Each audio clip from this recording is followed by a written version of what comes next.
like it, there's the door, Shannon Bedore. I'm not talking anymore about this. Okay, just so you know, I'm not talking about it anymore, Shannon. Take Move on. John Jansen and I thank you for taking him from me, Alexis. And I'm thankful that he left you. Perfect. Hello and welcome to the Bravo Outsider Podcast. I'm your host, Craig Midwinter, joined as always by Dylan Ferguson. And today we are very excited to be joined by one of the best content creators within the Bravo fan ecosystem. It's Jenny Blaze of Bravo and Blaze. I don't stir the pot, I just smoke it. Yeah, nice. Nice. Awesome. Thank you so much for doing this, Jenny. I very excited to have you on. We were chatting a little bit before we started rolling here, but you've got one of the best like YouTube channel podcast outlets within the fan ecosystem. I'm really excited to have you on here. Oh my gosh, thank you. I'm so happy to be here. I love meeting you guys, and we already talked before we started recording, but I'm really happy to be here. Yeah, so we also have some great episodes to talk about. We're going to be talking about Real Housewives of New Jersey, as well as the premiere of Real Housewives of Orange County. Jenny, do you have one that excited you more? Where would you like to start? We could start with New Jersey because that's my least fave. OC was phenomenal. So all right, yeah, let's dive into New Jersey then. Do you want to give us a brief summary of what happened from your perspective? Sure. And please keep in mind, I quit New Jersey and I just came back for this. So there's some things that I don't like. I haven't been following very closely, but I came out just for this one. So my summary is Melissa's Envy fashion show takes place. Danielle's stage mom side is coming out as her children are asked to perform for Kids Bops. Teresa's first live show for Namaste Bitches takes place where we learn that Jennifer Aydin is actually boiling with anger deep down inside from her altercation with Danielle. Awesome. That is very comprehensive. I think you touched on pretty much everything there. I'm wondering, was there anything that stood out to you in terms of how this show was presented? Anything in terms of themes or just the aesthetic of it all? Well, I mean, are we even watching Real Housewives of New Jersey if there isn't a fashion show taking place? So seeing the Envy fashion show was very comforting for me. I'm not going to lie. I was a little disappointed that the Envy fashion show was pretty tame compared to prior seasons, what we've seen in the past. But this might be why New Jersey's future is a little bit shaky right now. Off screen. Yeah. It's been a bit of a sleepy season at times. I thought that this episode was definitely not one of the peak episodes of Real Housewives of New Jersey this season. But there were some things that I really liked. And you touched on the fashion show. And I think that was one of the strong devices that we saw on this episode. This idea of clothing and how that was used both in a strategic and narrative way. I really appreciated this, how Margaret used what everyone was wearing, everyone who got the Team Envy, the Team Melissa jerseys and was dressed by Envy, the way she was able to use that to further this divide between herself and Jackie. I thought that was really smart, savvy play by Margaret Josephs, who is one of the premier strategic minds on Housewives. And we also saw that again, there was a little bit of a callback to this idea of clothing and what it means when we see the attack between Danielle and Jen Aydin, where, on her way out, when she storms out, Danielle says to Jen Aydin, you're dressed like shit. And then Jen Aydin attacks back saying, you're dressed like a clown. Danielle's already long gone by that point, but her, just picking up on these things. She had a point. She did have a point. I think Danielle knows how to hit Jennifer where it's going to hurt. Because let's be honest, Jennifer, I think, takes a lot of pride in her appearance. She does a lot of, I don't know if you guys are on social media a lot, but she does a lot of, what am I wearing? My outfit of the day. I like to pair this with that. So I think that probably was a deep cut for her. Yeah, totally. Definitely struck a nerve. Really funny Dylan, the way she delivered it too. I just love the way she just delivers it on her way out the door. Like, you look like shit, by the way. Closes the door. Yeah. Just beautiful. Just dropping a little bomb and then sashaying out. So great. Classic. Dylan, did anything stand out to you in terms of how this was presented? Yeah, just they're in a cathedral for the last third of it was great. A cathedral bathed in magenta light. It's a very dramatic setting. It really just kind of drives home this like idea of like power and loyalty, and it really feels like Teresa is trying to flex her power, to exercise her power, and be like, you're in my space now. You're in the space where you show loyalty and devotion to me. And it doesn't really work out that well, because the person who's usually most devoted to her, Jen Ayden, kind of uses it as an opportunity to split from her. But I just thought the visuals was really powerful for that. And I love the way they talk about the ridiculous setting where like Teresa justifies it by saying, like, I was mad at God for a while, which is always just a hard thing to say. And then Jen Fessler says, if Teresa could forgive God, maybe we could all forgive each other. So I just love the idea that Teresa doesn't need forgiveness from God, but God needs forgiveness from Teresa. Giudice. That's great. Did you stuff. all see the 15-year anniversary special of Watch What Happens Live? No, I haven't watched it yet. How was it? So Jeff Lewis was on, Teresa was on. Apparently something happened between her and Jeff Lewis, and he apologized to her before they started recording. But on stage, when they were recording, she goes, tell them what you did. After he was like, yeah, I apologize. She was like trying to make him just publicly be shamed by himself. That is so good. One thing, I love Teresa. I think that she just has this natural instinct for like how to use various social situations to her benefit and to like amplify her position of power. And like she's maybe not the most like long-term strategy. She doesn't have like a long-term strategy, but any situation that she finds herself in, she is like has an instinct for how she can manipulate it in order to leverage it for her own power. I love that trait because it's so hard to combat, and even someone who I think has a really strong like long game like Margaret Josephs has trouble kind of cornering the social situation when you've got Teresa there, because Teresa doesn't care about setting up the pieces to like be in an optimal position for her. She's just able to navigate whatever the board looks like, whereas Margaret is thinking like 2 seasons ahead. And you know, it's awesome to watch Teresa operate. I think Teresa is very scrappy. She can be put in a position, like you said, just have things thrown at her and she'll take it. And she starts throwing her elbows and fights back, and she keeps winning. I mean, totally. I can't deny that. I mean, the woman went to prison. She's been divorced. Yeah. Her husband was, what do they call that when you're deported? Oh, deported, yeah. Her husband was deported. She's given birth on camera. Like, I mean. Yeah.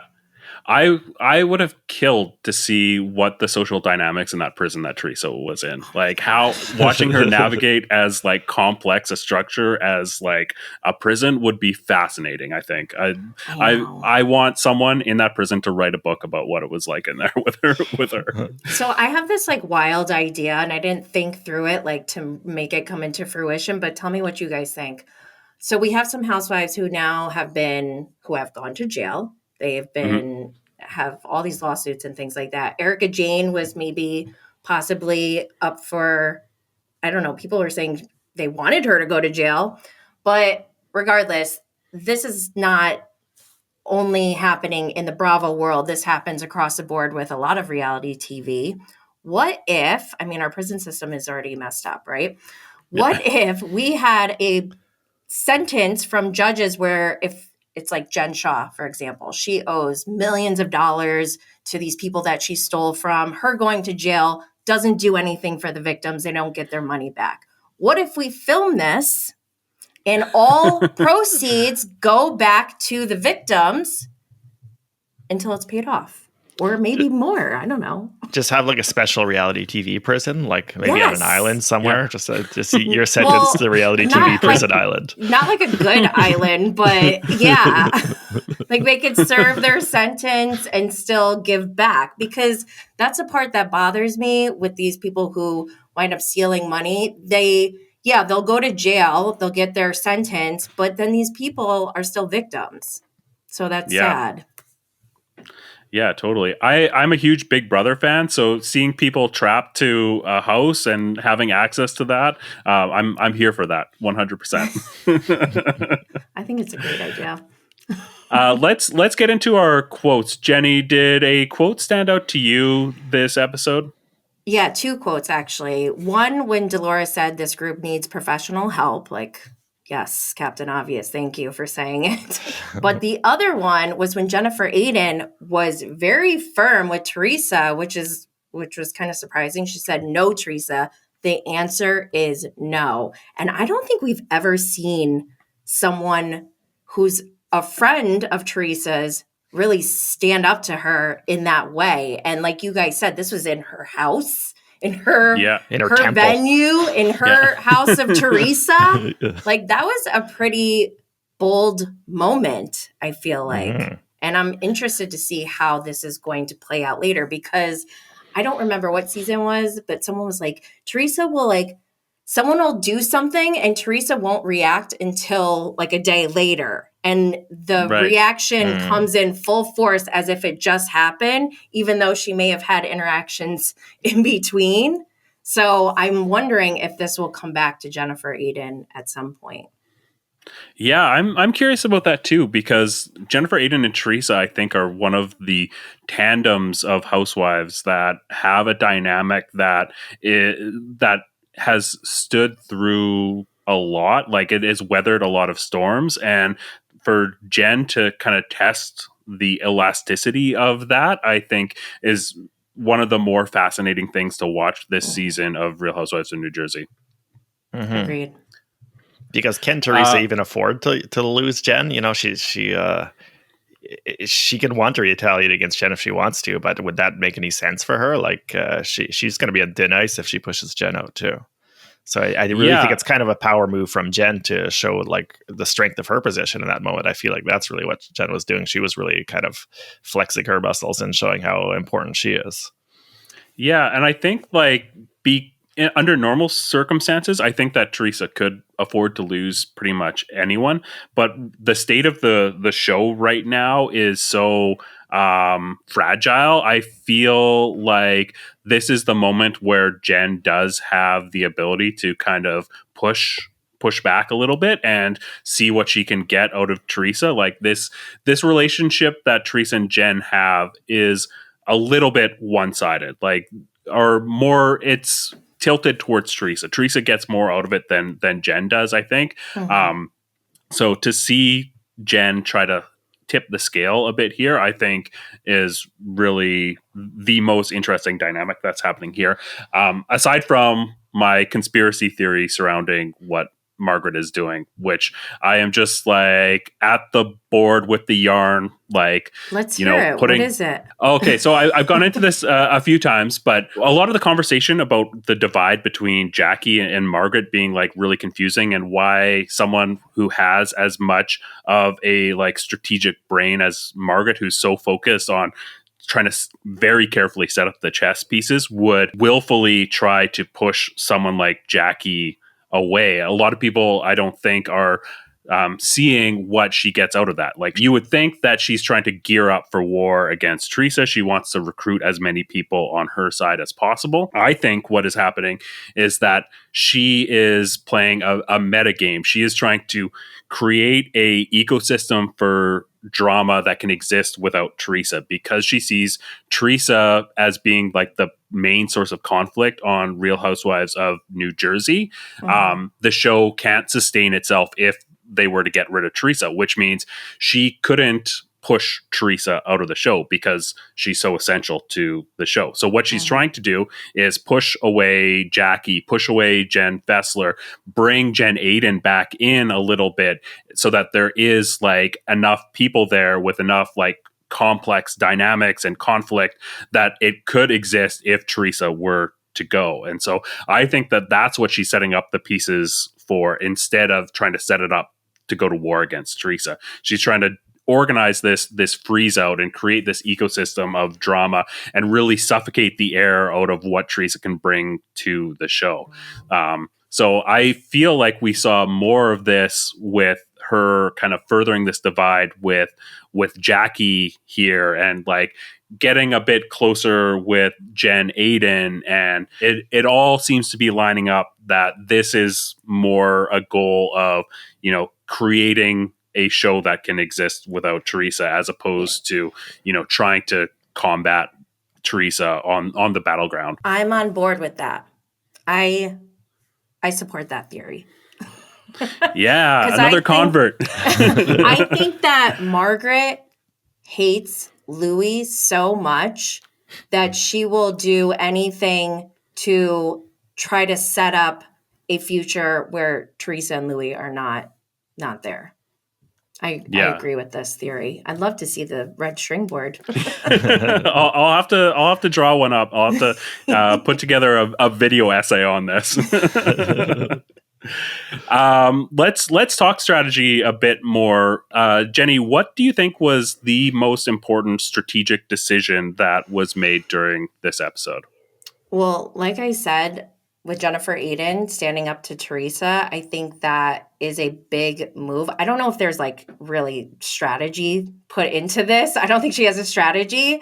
I think Margaret is the one who plays, you know, the long game, like you said. But I found that moment to be very profound because, like we said, she hasn't really stood up to Teresa before.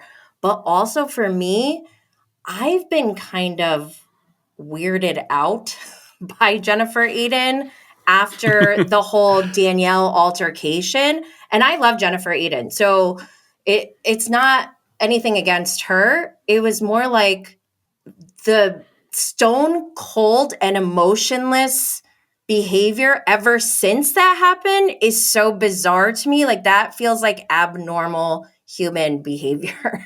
So for me, I'm desperately in need of seeing Jennifer have her emotional reaction to what happened with Danielle. It seems to be delayed, but it seems to be coming out finally. And I don't know, I just need to see that. Even if Jennifer is wrong, because I know people are like, Jennifer pushed her first. Like, I don't care about that. I'm not talking about that. I just need to see her reaction because we haven't gotten one. She was so emotionless after that. And like, I feel like I'm getting chills just thinking about if I were in her shoes when Danielle threw that cup on her, like at a party on camera. And then she stayed. Like, what? And she's like, I'm fine. I'm really fine. Like that's bizarre to me.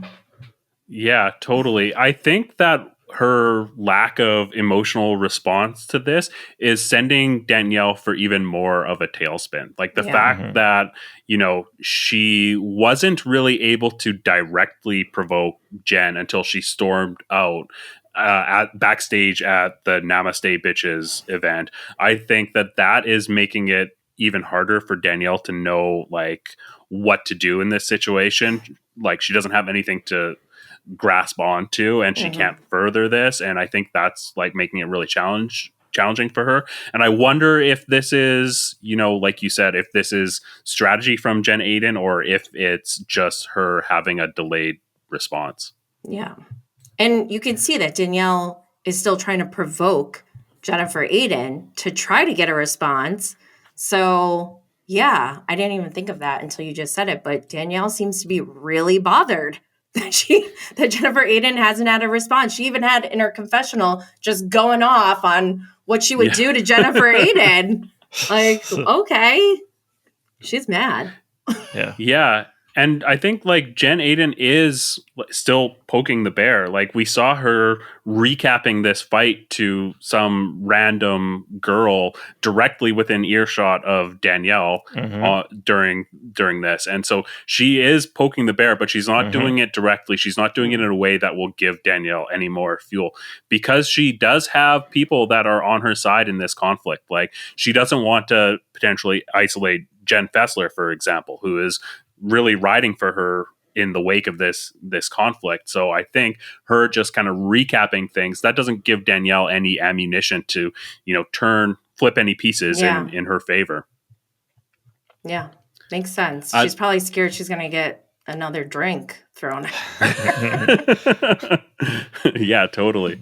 Dylan, did anything stand out to you in terms of strategic decisions here? It's the same thing, really. I'm still so fascinated by Jen Aydin's reaction. I do think she is intentionally poking the bear, and she picked a serious bear to poke. And I think that's part of the reason why she's trying to be very cool and calculated as much as she can, because she knows that Danielle's weakness is that she is such an emotional person. And I think she wants to use Danielle's emotions against her. And I think that's why we see her doing things like you said, Craig, recapping what happened in a way that's very disparaging to Danielle, is when she knows Danielle is right behind her, just trying to make her as annoyed as possible. And I'm sure she was in shock after she got the cup smashed on her head or whatever. But I think she was expecting some kind of physical reaction. She wanted it. She wanted Danielle to lose her cool, and she wants her to continue to lose her cool. And I think that's part of her strategy. So I think she's intentionally trying to be unemotional, trying to be calm, because she knows that that'll annoy Danielle, and that'll make the contrast between her and Danielle that much stronger, because Danielle is not going to ever be cool and calculated. She's always going to be hot. She's always going to have those emotions really close to the surface, because that's the kind of person she is. And you know what? I think it's funny. I think it's kind of a funny dynamic she's got going on. It's kind of dangerous for her. like she is dealing with somebody who could get very intense very quickly. But it's ballsy. It's a ballsy strategy. She's an adrenaline junkie. She probably likes the rush. Let's get into our highlights. Jenny, any highlights from this episode for you? I don't know if this is like a highlight, but I'm sorry, but Jackie is just so pathetic. It's awful. It's embarrassing. She's been so embarrassing this season. Yeah. She always has been, but like, girl, you're not even on the show anymore, and you're complaining that you didn't get a free dress before, or like, come on. I know it's not about like getting a free dress, but there's so much more behind it. It's like wearing a jersey, a Melissa Gorga jersey. But the way she made a big stink about it was very embarrassing. I'd be like, oh, I'm left out. Okay, I'll just sit here and smile. Wouldn't be like, why aren't you picking me? It's very pick me. It's very thirsty. Yeah, totally. Not attractive. Yeah. She has never been immune to the like kind of pick me attitude, though. Like I feel like she's just got a history of, really needing to feel included. And that's one of the things I think that makes her an interesting like friend of. I think it makes her a much more interesting friend of than it did as a housewife. Like I didn't really like her when she was a full-blown cast member. Just the energy behind the conflicts that she had just didn't really work for me. But as kind of this side character that shows up and is like really emotionally reacting to the situations and like really wants to be a part of things more, I appreciate seeing that. I think it's, like you said, it's embarrassing, it's cringy, and like the main thing about reality TV that I love is that it makes me feel like such a variety of emotions. Yes. And so to viscerally feel secondhand embarrassment on her behalf is something that really adds to the texture of the show. Yeah, I'm enjoying it. Dylan, how about you? What highlights do you have?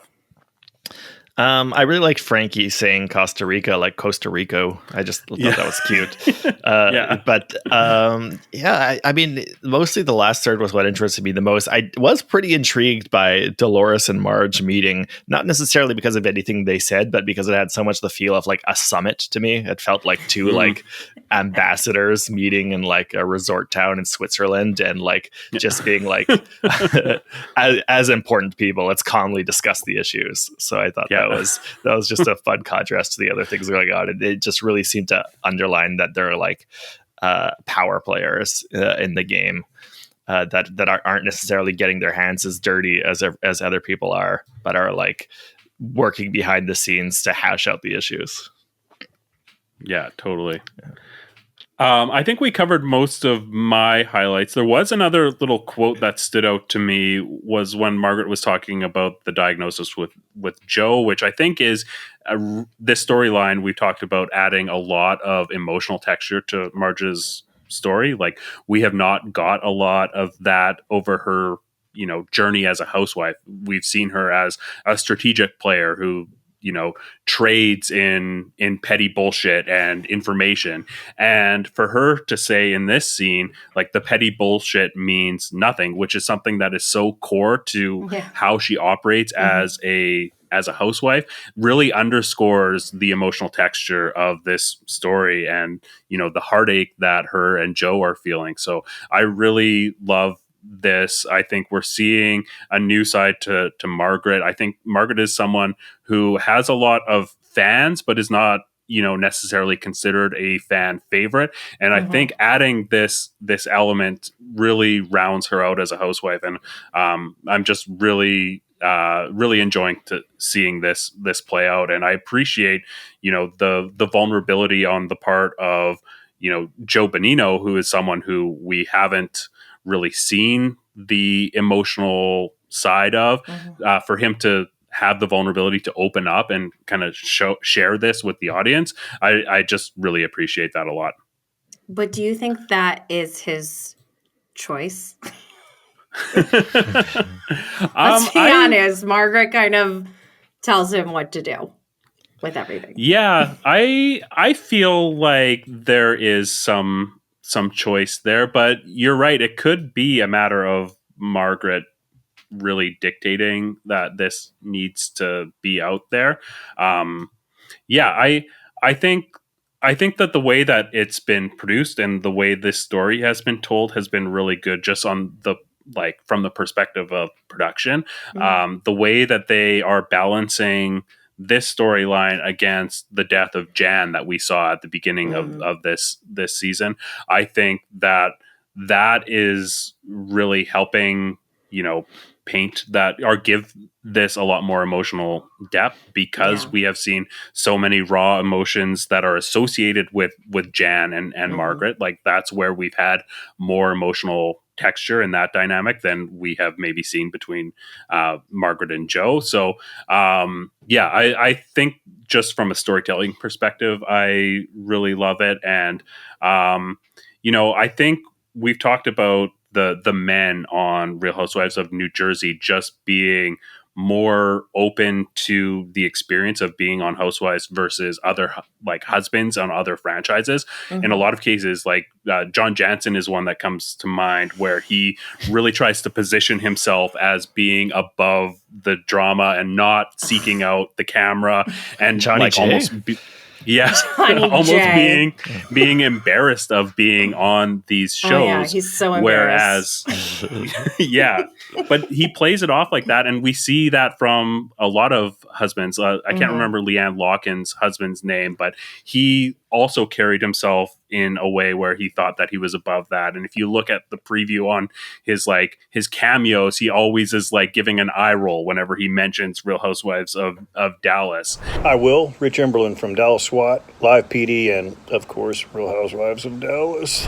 And I think that comes to something that we were talking about before we started rolling, just the way that Real Housewives as kind of gender coded content gets looked down upon by a lot of men. And I think that the husbands on New Jersey are maybe the best example of men who do embrace that they are on this show. Yeah. And we've talked about, like, not only does that add emotional depth and like we'd love to see it, but on New Jersey, it's created like a secondary, like, social playing field for them to operate and then add nuance to all the dynamics here. So I do think that there is something kind of within the fabric of Real Housewives of New Jersey that onboards men into this experience in a way that kind of opens them up to it that we don't see on other franchises. So I think that there could be a little bit of Margaret kind of pushing this out there and being like, we need to make this a storyline. But I also think that that's part of what makes New Jersey a unique franchise, is the fact that the men are open to this experience and sharing a bit more. So is it true that the husbands on Jersey are the only ones who get paid? I don't know. I'm not familiar I with wouldn't that, be shocked. Yeah. Because I wouldn't be shocked either, because they get a lot of screen time. Yeah, I heard this. I don't know if it's true. And the only reason I think about that is because obviously money can drive different behaviors. And going back to what you said about Leanne Lockin's husband, did you say he's on Cameo? He was a couple years ago for sure. Yeah. Okay, that is very telling to me. Like, why is he on Cameo unless it's for his time on Real Housewives of Dallas? Or it's Dallas, right? Dallas, yeah. It would Like, be so that makes no hypocritical sense to to me. pretend you're embarrassed about being on reality TV when you're on doing Cameo. Like, Yeah, like when you first said that, I'm like, wait, did he mean cameos like on the show? But then you're talking about real cameos that people pay for just for him to do a customized message for them. Okay, I just wanted to be clear about that.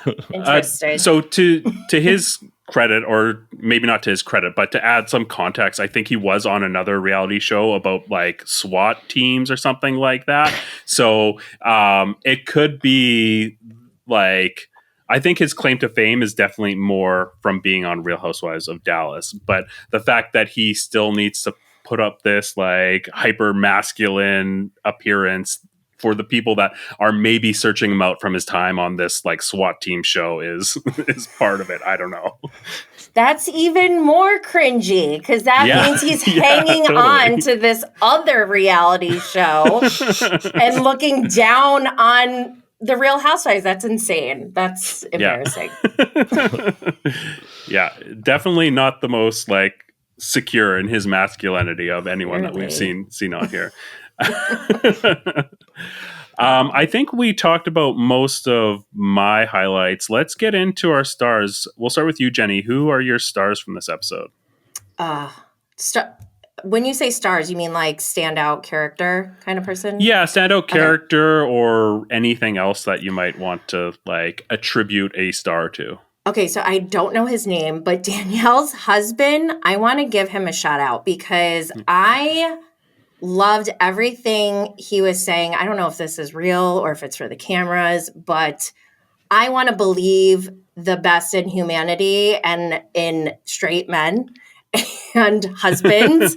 So to hear him say that, you know, even though Danielle and her father are going through something, he wants to be there to bridge, be the bridge between them when that relationship does come back together. And the way he says it, I mean, granted, we don't know if they will come back together someday, but just the way he says it in a way that's like definite and it's going to happen. And I feel like that's the kind of energy a wife needs from her husband in these types of situations. So I just loved it. It warmed my heart. Yeah, we definitely haven't seen a ton of Nate yet, but he does come off as very supportive and very unconditionally supportive. I'm nursing a secret theory mostly based on the shots after Danielle attacked Jen that he's secretly kind of Lady Macbething Danielle. But I think he comes off great on camera. I agree. He comes off as very, very supportive towards her. Yeah, I think that this conversation is really great. I like that he also doesn't deny his own like personal stake in the relationship with with Danielle's father, but ultimately is putting Danielle first. So I think, yeah, that is a great thing to see for sure. Yeah, because that's not an easy thing to navigate, too. Being friends with your wife's estranged father, that's very complex. I think the harder part is the kids, right? Because you want to keep everyone, you can't just cut off their grandfather. So I think for the kids' best interest, he's, putting them first as well and making it about the family versus like taking sides. And I think also he mentioned that since his father died, he's really like come to see Danielle's father as a father figure. So I imagine that adds a lot of nuance to the situation as well. Again, I think this is another example of just the men on New Jersey being more open to sharing their emotions on this show than we see on other franchises. I just want to know how much they're getting paid. Yeah. Like, are they getting this? They're not getting the same amount as the Housewives. I would imagine no. I could see like Joe Gorga getting paid maybe more than, a housewife on another franchise or something like that. Oh my God, imagine if Louis got paid more. Yeah. That would be a whole set of side drama. Oh, yeah. Yeah. Totally. Oh my gosh. Dylan, who are your stars? First star, Jen Ayden. I love every face she makes inside the church. Every time Danielle is walking past or anybody's just talking about the situation, she's always making faces that I find hilarious. She's just very, very funny to me. So I also like that she's the only one who's like, who's kind of dragging the Envy fashion show and being like, so these are things that you didn't design, right? Like nobody, like nothing is actually designed by you. I love that too. Also being the only one who's dusting off the immediately buried Melissa cheated with a model rumor. So for her willingness to continue to stir shit, to continue to be funny, and continue to like, is hog the spotlight too by like picking this moment to make this public schism with Teresa. A great episode from her for me, honestly. Yeah. So that's my number one. And number two is going to have to be Danielle. Telling Jen she looks like shit was just really funny. Just the way she did it, leaving the room was just really funny. And like her clown dress, like her werewolf face. And I might as well give a third star to Teresa, because this is her event from one podcaster to another. Support our brothers and sisters in the industry. I'm not sure if God's okay with you putting Namaste on one of his churches, but I mean, it's he doesn't have to forgive you. You have to forgive him. So that's his problem. Oh my gosh, that's good. I agree with most of your picks. Jen Ayden, number one, like you said, just her going to Melissa's fashion show and making snarky comments to the girl sitting next to her. I love that. And her willingness to operate on both sides of things. I think that my second star, like you, is going to be Danielle, just continuing to emotionally respond to everything. And my third star, I'm going to actually give to Margaret. I think that she's working really hard here and want to just call that out. Like you said, we had that summit between Margaret and Dolores, and then we also saw her like trying to make some progress with Jen here. Just really appreciating her always working so hard. She's like Jen Ayden, like she never quits. So I appreciate that, because I think without both Jen and Margaret, we wouldn't have a season this season, because Melissa and honestly Teresa is also not really giving us a lot to work with here. Mm-hmm. Do you guys have anything else on Real Housewives of New Jersey before we get into Orange County? I'm ready to move on. Awesome. Yeah, before we get into it, I just want to ask our viewers to take the opportunity to hit the subscribe button if you're watching on YouTube or on your podcast platform of choice. That really helps us out a ton. Leave us a comment with any thoughts on things you think that we missed or any bad takes that we have. That also helps us out a ton. If you align with our vision of elevating this idea that Housewives is artistically valuable and has so much to give, I would like you to help us bring that platform to a wider audience. You can share our stuff on socials. We're also eligible for a podcast award at podcastawards.com. If you go there, vote for us in TV and film categories and People's Choice. We need the votes in order to get on the slate of nominees. So you've got until the end of the month to do that. That would help us out a bunch.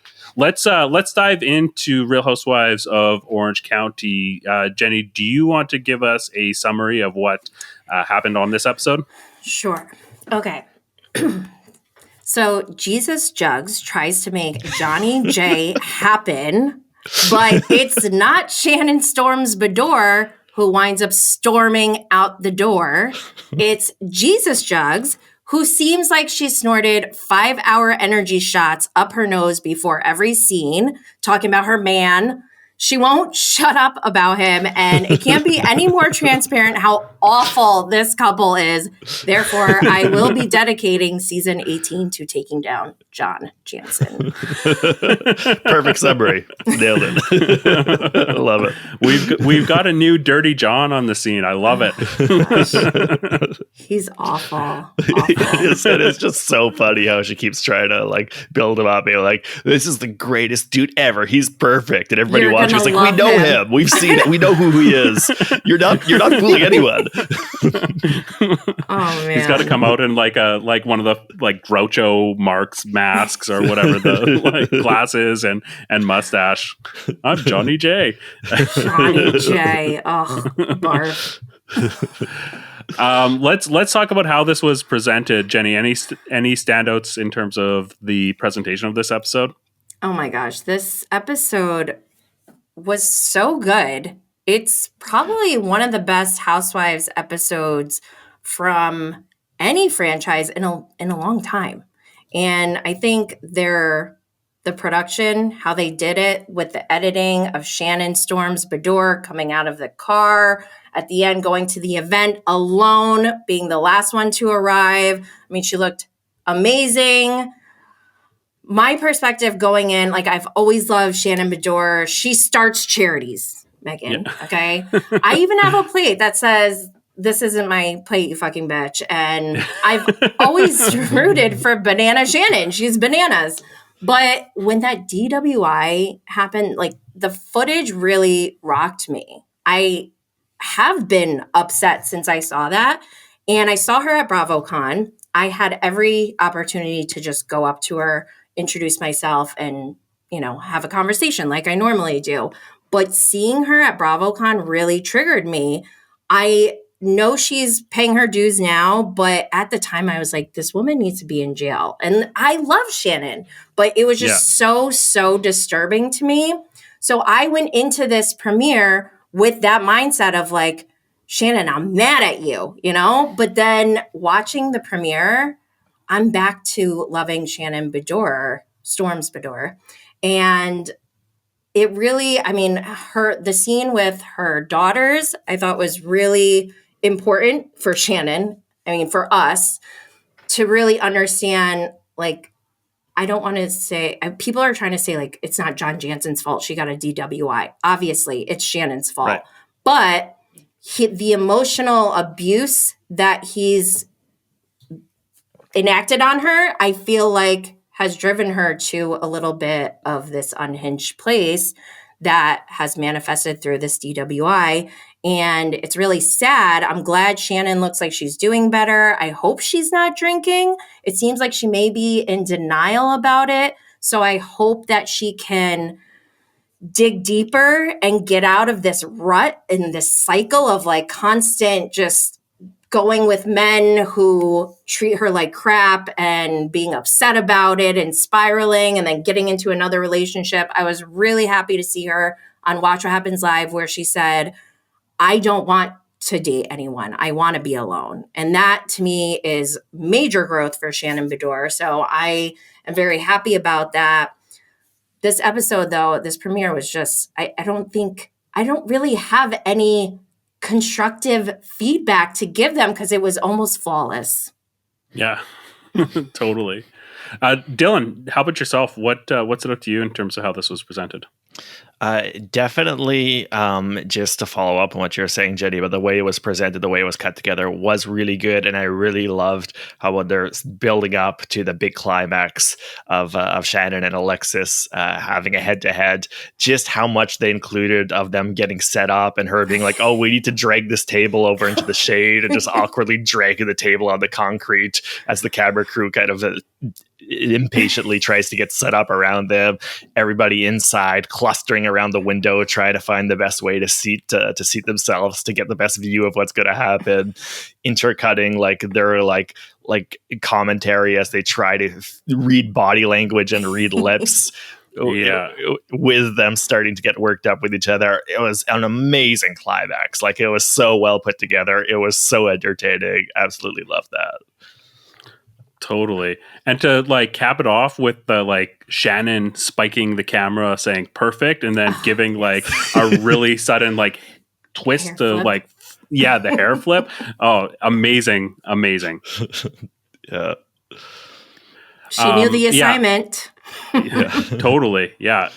I thought that this was really well constructed, this episode. I loved the scene between Shannon and her daughters and how that was intercut with the scene at the gym with Tamra and Emily and Jen all talking, because the way that it framed it emotionally, it really made me feel like Shannon was isolated and on an island. She only has her family, and she's kind of hibernating and not facing the exterior world.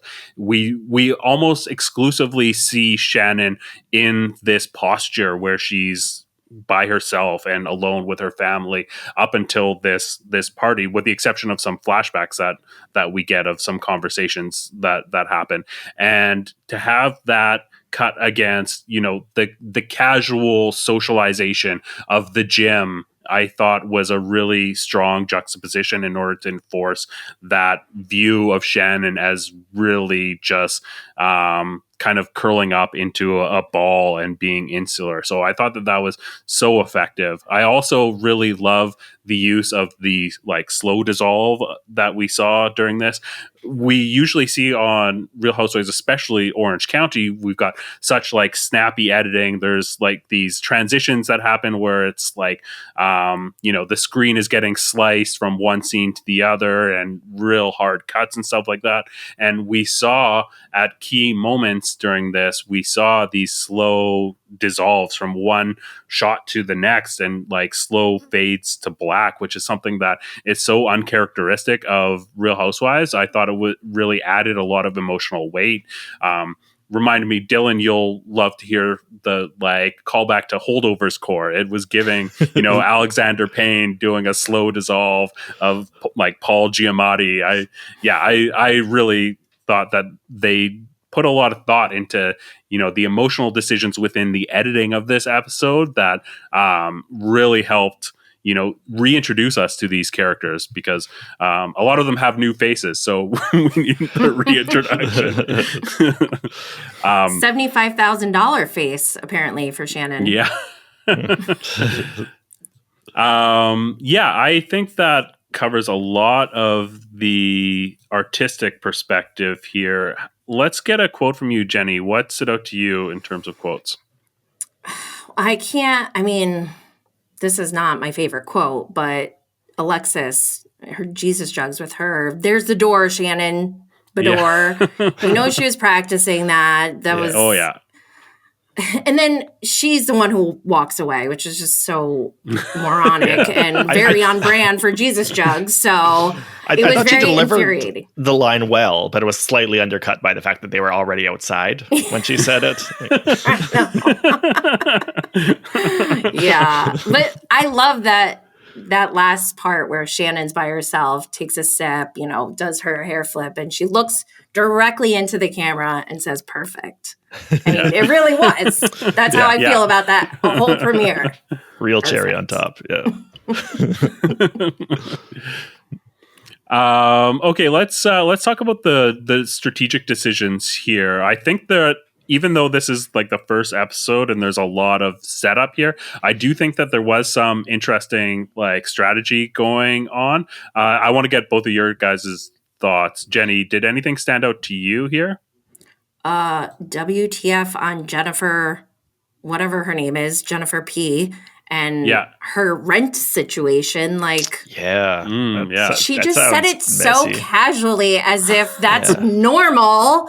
And I was like, am I crazy or is she crazy? She's definitely crazy. It gave me flashbacks of Lynn, the Bengal lady who got evicted on OC in like back in season 2 or something. I don't understand what Jennifer's strategy is here. Maybe she just wants to get paid by the show.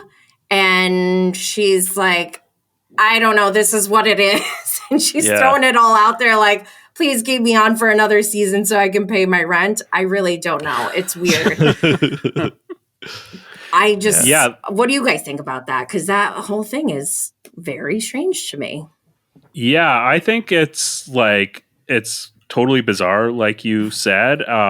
It's interesting that she, like, the only income that she acknowledges is like a $50 per class of yoga, when I thought she owned the studio. So I feel like there's more coming in there. Plus, that completely negates any money that she would be getting as a housewife on this show.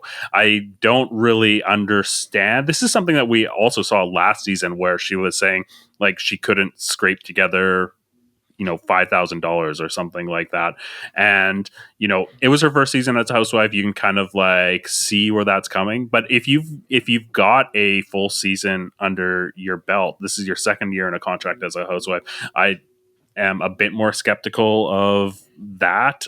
The fact that you're, so out to lunch here. I think one of the things that's really interesting about them kind of highlighting this is how it's positioned against what Gina is doing. I'm a Geniac. I think that's what we call ourselves in the Gina fan base. But I really love that she is like taking head on this opportunity to establish a career that's separate from being a housewife while on screen.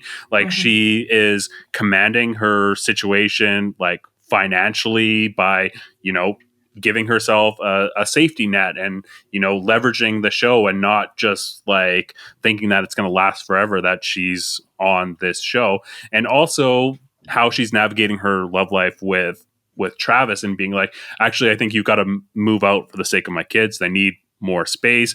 I'm not ready to commit to you as, a co-owner on a house when you've got all this emotional baggage that has been there for like 7 years that you're not able to separate yourself with. So for her to like really be strong enough to say like, no, we've got to like have our own spaces and really establish a foundation for herself. I think it takes a lot of strength and a lot of smarts. And I just really appreciate what she's bringing here. And it reads as the complete opposite of what Jen is doing, with maybe the exception of like Jen not wanting to commit to moving in with Ryan, or West Coast Louis, as I like to think of him. Oh my gosh. Is so funny. I love that he has the most insane drink order, Malibu rum and Diet Pepsi. I find that insane. I think that's really weird. I feel like his fashion choices are kind of insane. Yeah. Incredible. Incredibly weird fashion choices. West Coast Louis is good. Yeah. I think genetics is what you guys call yourselves, actually. I think that. Okay. I don't know. We could workshop that a bit more. Yeah, we got But I do think, up.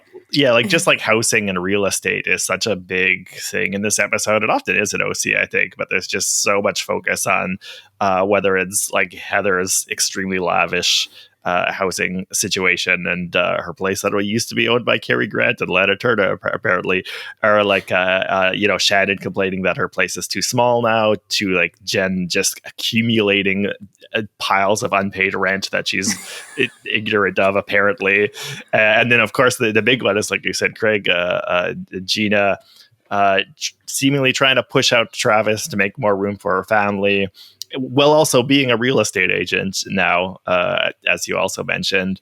It's just really interesting how everybody seems to be going through something to do with like how much space they have, what kind of housing they have. Do you guys agree that Travis kind of sucks though? Like, yes. I just thought the conversation was not a good look for him there. He was like really just kind of like mumbling, not finishing his sentences, refusing to be constructive in any way, just being like, oh, it is what it is. So I have a question. Yeah. I'm sorry to interrupt. I have a question. Is he moving out or is she moving out? Because I thought she was moving out. I think he's moving out, or that's so she's what like she wants. Kicking him and his children out. I think that's I was kind of confused by how it was going on too, but I felt like she's like found him a new place or tried to find him a new place and just be like, you're gonna have to. Oh my gosh, this makes me think of her totally different because I am not a Gina fan. Like I don't like dislike her, but I don't understand why she's a housewife. I did a podcast recording last week where it was mixing with Mani. Mani could not get over the fact that Gina was using paper plates. And, like, we're on Housewives. How is this woman on here? And Jennifer, too. Like, I want to see Heather Dubrow wealth. I want to see hexagonal ice cubes. I'm still mad that we didn't see those from the old house. But I don't want to see paper plates.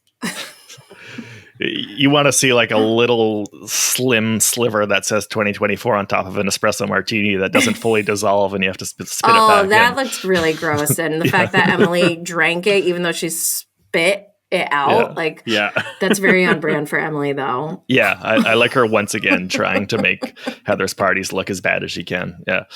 But to what you said, I actually like it when there's like different wealth strata in the same show. I find it interesting. I like that we get that extra layer of tension when you have people who are like trying to find a comfortable place to live versus people who live in extreme luxury. I like having both at the same time. It's just another way that for there to be tension between the characters. So I appreciate that. Does it feel weird though that you have people who wouldn't normally hang out? Like, for example, we have this new girl, Katie, who is friends with Sutton Strack from Beverly Hills. And I don't believe this for a second. I don't believe that Sutton Strack is friends with Gina. I don't believe they would ever hang out or talk on the phone.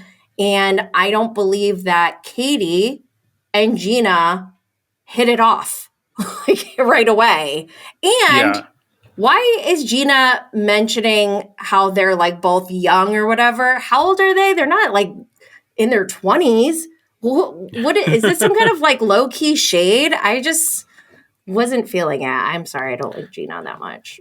Yeah, I kind of I am willing to accept like that the introduction of a new housewife, that's just kind of part of the kayfabe of these shows. Like we need some sort of way to have them introduced into the group dynamic. I'm willing to kind of suspend my disbelief around that. I think to like get back to, like you mentioned, Dylan, this idea of the kind of disparity between the economic position of these housewives. I do think that does add some texture here. And one thing about the like Orange County that I think is interesting, specifically with regards to like real estate, is how, if you see, like if you look at something like Real Housewives of New York, when they talk about their location and their housing, it adds a lot of like to the narrative. We see these characters kind of informed by where they live, and this like the actual geography of their places adds a lot to their character. Whereas we've described Orange County as being more of a void, and like it's harder to position like where these women live because they don't have the same like rich geographic history as a place like New York, at least within kind of the cultural identity. I don't know what it means to be in one neighborhood in Orange County versus another. It doesn't add a lot, but they're like, it does mean a lot in terms of like the assets that they have access to, and that kind of position within their within the spectrum of the economic positions that we see on this show. It does give us a bit more insight into where they fit in there, and how important that is to each of these people, and what they do with it, and how they provide for their families, and how they navigate various social situations. And it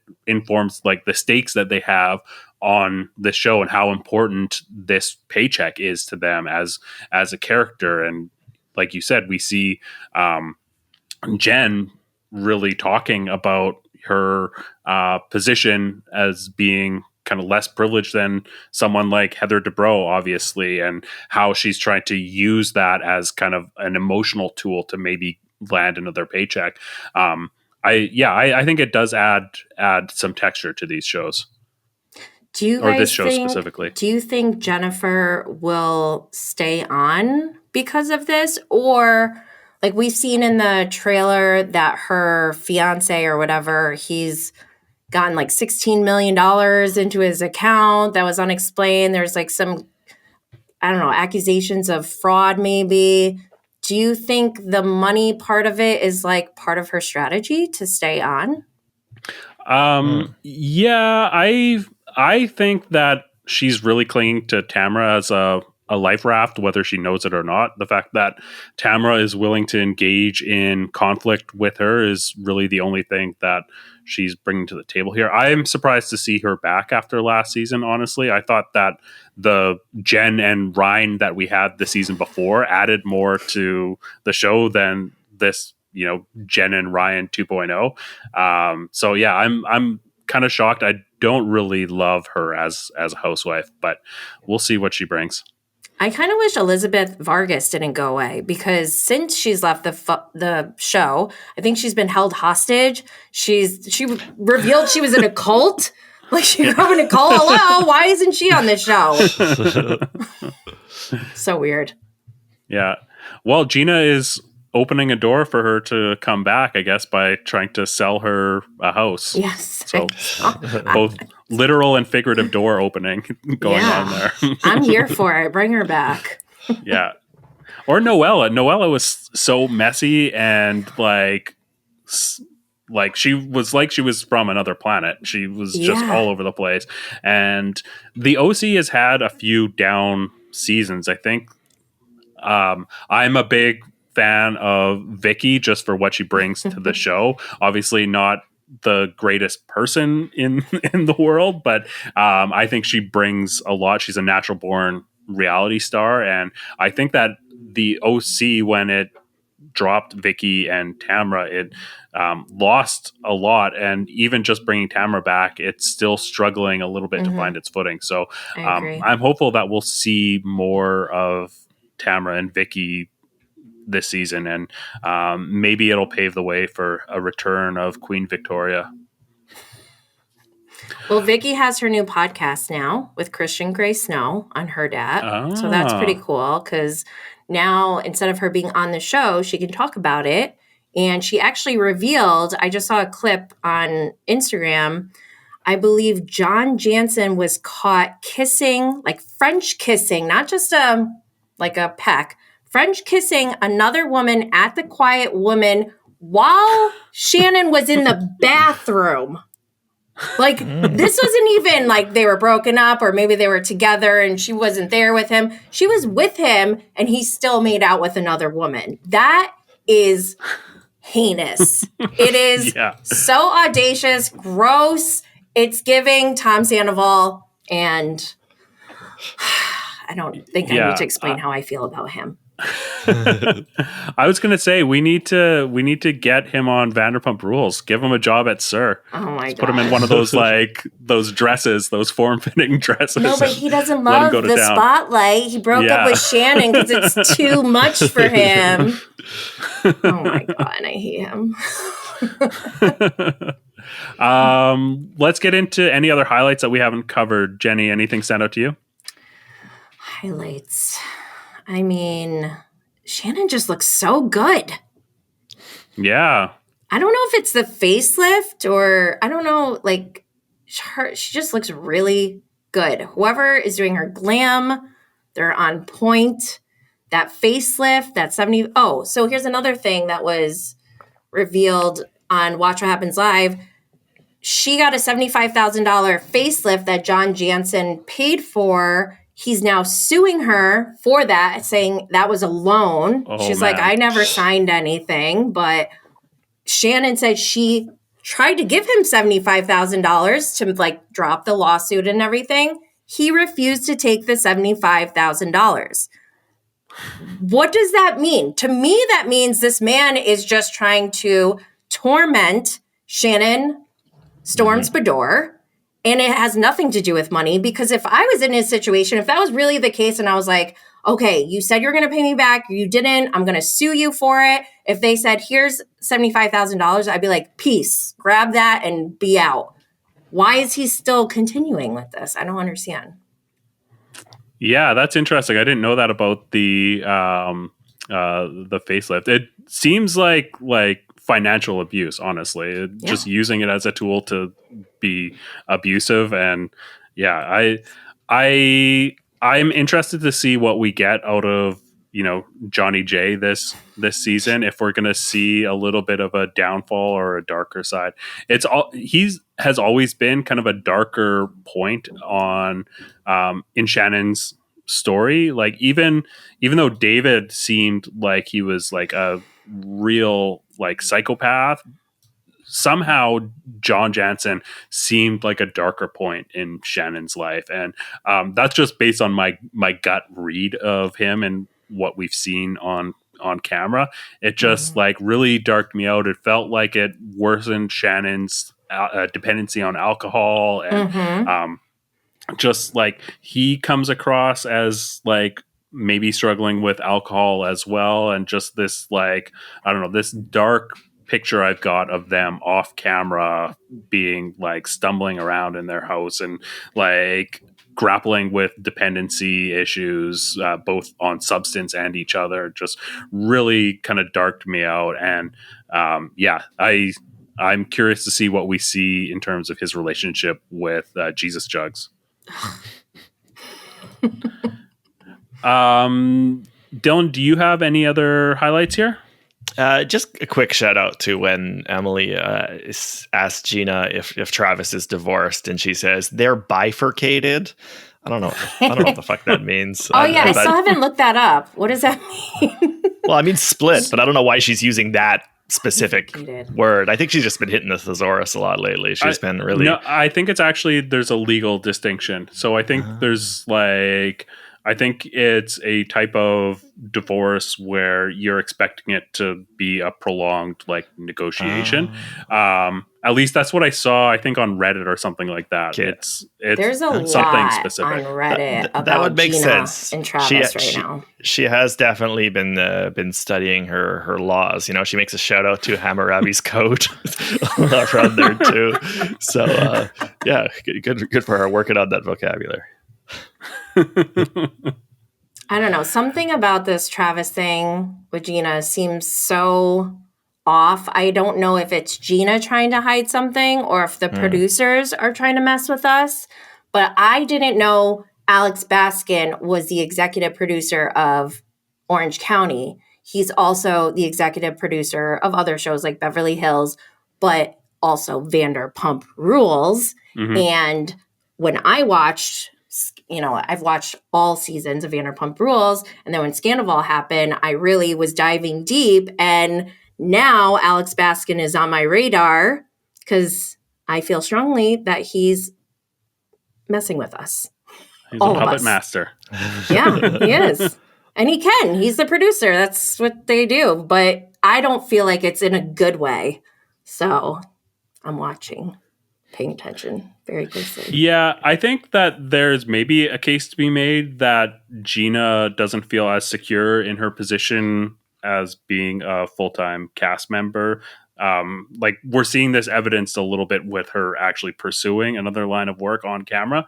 And I think there could be a case to be made that this is a storyline just for the drama to give her something here. But I also think like just the behavior that we're seeing from Travis, it does suck. Like him acting like a moody teen during this conversation about moving out and him reacting like, oh, well, whatever, it is what it is. I can't do anything about it. Like, I think that is a little bit of a red flag in a relationship, just that style of communication. It's very closed off.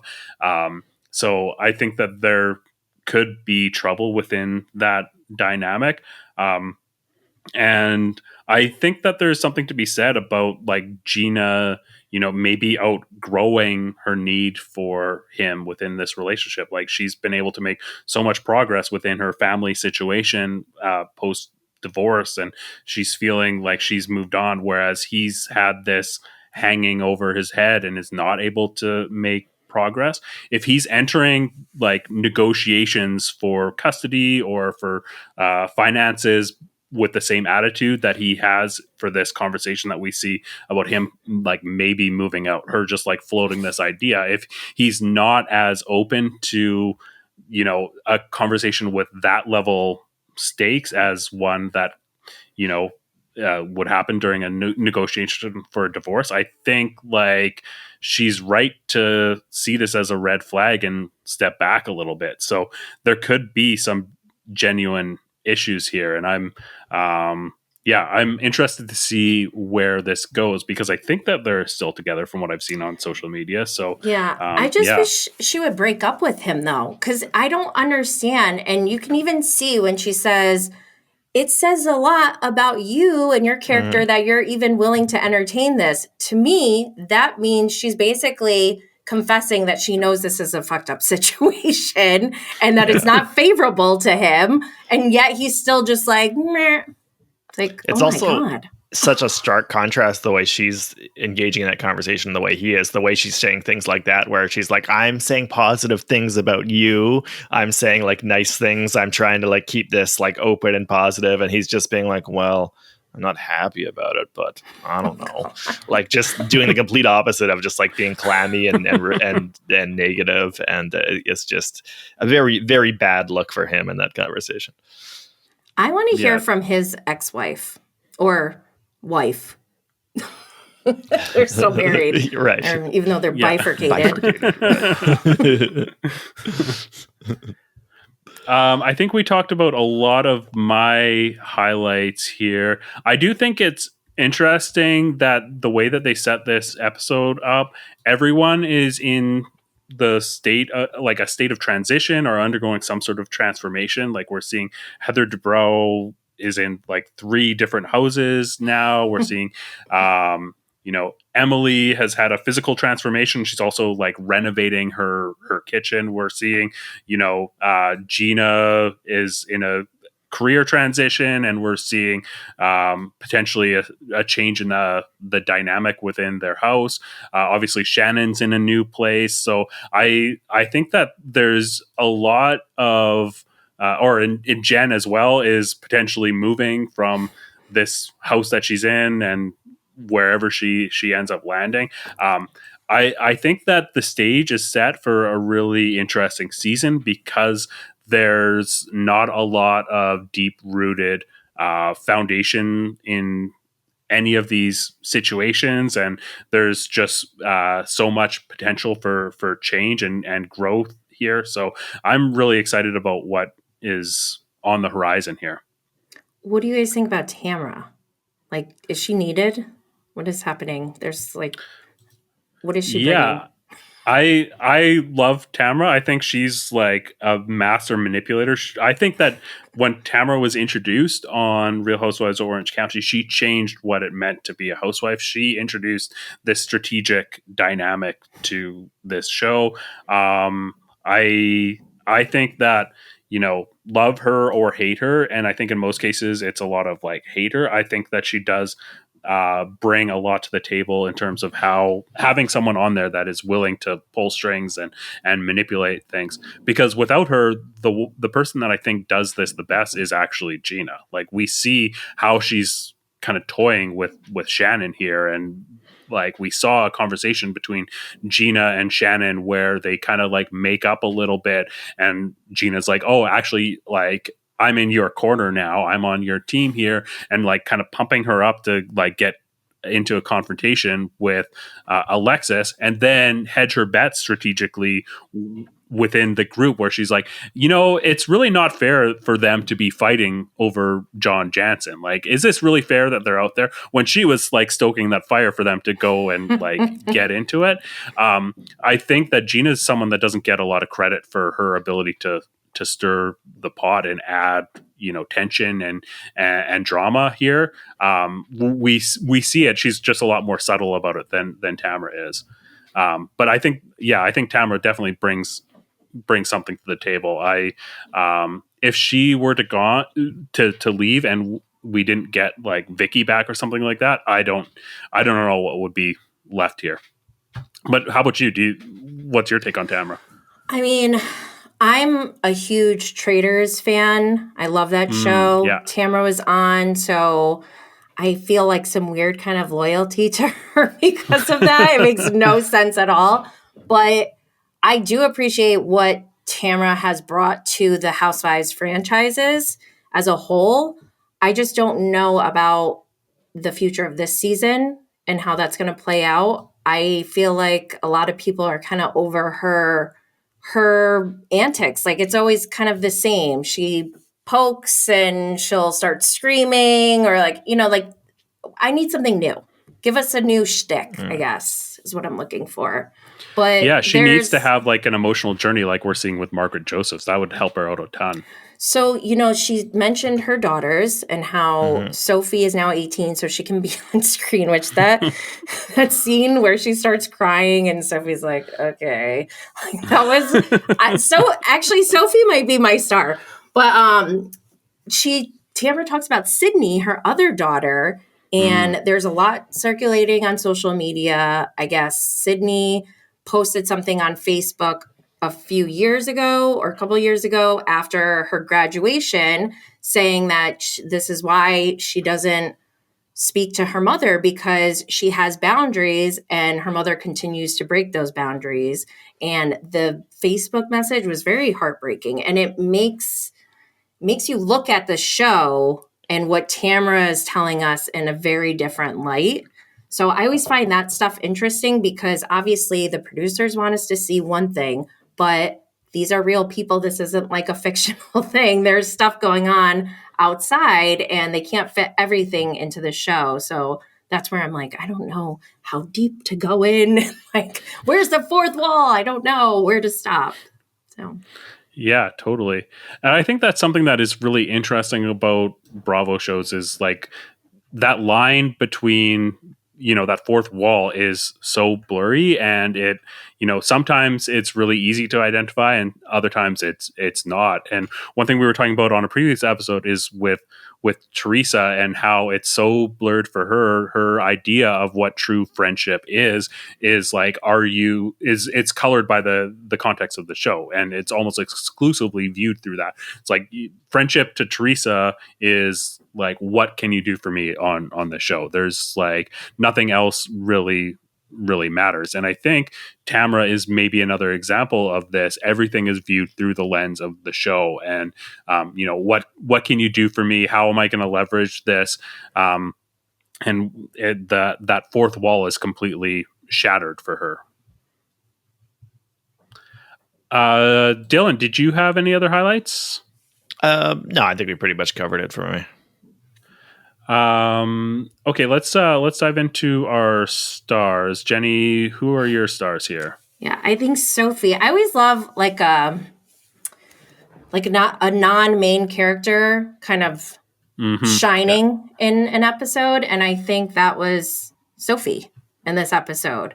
just how she shut Tamara down. Because Tamara, you could see how calculated Tamara is. She's like, immediately, the first scene with her daughter, who hasn't been on for years, she's like asking about her father. And Sophie's just like, I'm not talking about it.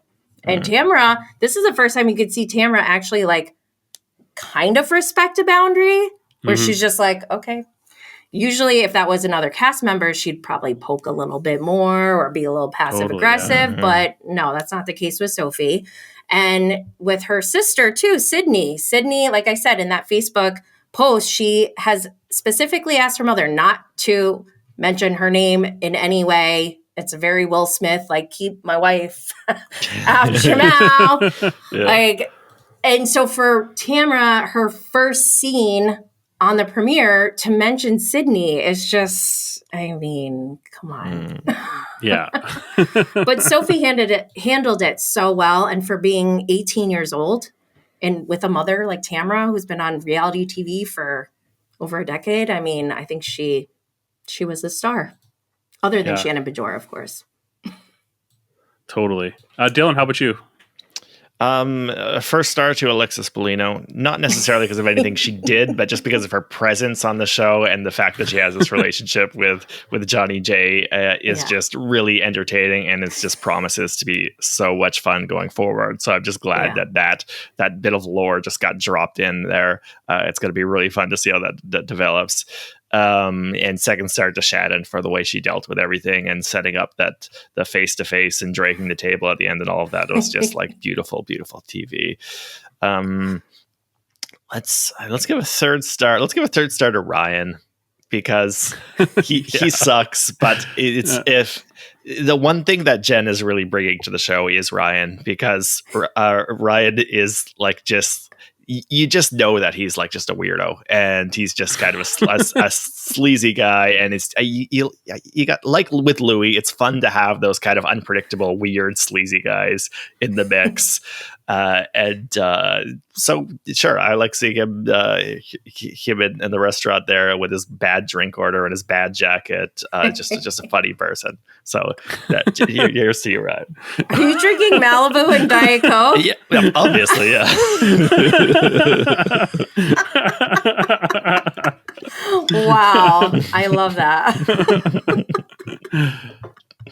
Amazing. I think that my third star will go to Alexis. I think that, like you said, her energy that she's bringing is really refreshing, and there's so much potential there. And I think she's actually a very interesting folly to Shannon, who is someone who we've talked about her not navigating things strategically whatsoever, and just being a like purely chaotic bull in a china shop type housewife, where she's just like, things happen around her and she can't help but attract drama, and she's got such good comedic timing.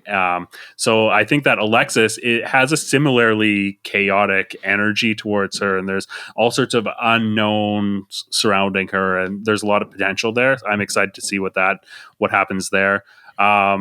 Number 2 star is going to be Gina for me. Like I said, I think we got a very well-rounded performance from her. We saw a really emotional side to her story with how she's navigating things with Travis. I think we saw her subtle art of being able to instigate and like poke the bear and navigate things strategically, like by realigning herself with Shannon, but also stirring the pot a little bit. I think it was just a really well-rounded performance, and she's one of these housewives that I think is a really understated player here. So I'm always gonna prop her up, because she does not get the credit that she deserves in my mind. And then number 1 has to be Shannon Bedore, because we are seeing her emerging as a emotional center this season or this episode, and those emotions are complex. It's not just like sympathy because she's brought this on herself. We're like it's a really dynamic, like human, raw emotion that we're seeing from her here. And yeah, I really appreciate it. And she's giving us iconic moments, like spiking the camera and saying perfect is just like, it comes naturally to her to just like, to do these things. And there's no intentionality behind it, but yeah, I think it's fantastic to watch. Agreed. Awesome. Well, do you guys have anything else on Orange County that you want to call back to? I'm just glad that I'm kind of excited for the season. Yeah. I wasn't nice. really looking forward to it, but now I am after that premiere. My one complaint is that we didn't get taglines released. We usually see those come out before the start of the season, and we always on the show we like to go through and rate them here, but we didn't get the opportunity to do that. So we'll look for that. Well, next week we don't have a show, so all of our listeners, unfortunately, I'm out of town, so there's no show next week. But the following week we'll be sure to rate the taglines, and we'll get into it then. Thank you so much for doing this, Jenny. This has been a blast. You want to let everyone know, if they don't already know where to find you, where they can find you? Sure. On social media, I'm on Twitter, Instagram, TikTok under Bravo and Blaze. And on YouTube, my channel is Jenny Blaze. And my podcast is wherever you get your podcasts. It's Bravo and Blaze with Jenny Blaze. Awesome. Dylan, how about yourself? If anybody wants to read my sporadic thoughts about contemporary movies, you can find me on Substack, Dylan, Dylan Ferguson. And I'm Craig Midwinter. You can mostly just find me on our Instagram and TikTok accounts, Bravo Outsider on both platforms. You can be sure to like and subscribe to us on YouTube and any podcast platform of your choice. Like we mentioned, we are at podcastawards.com. We are eligible, so be sure to go and check that out and throw us a vote. Until next week, keep on wiping.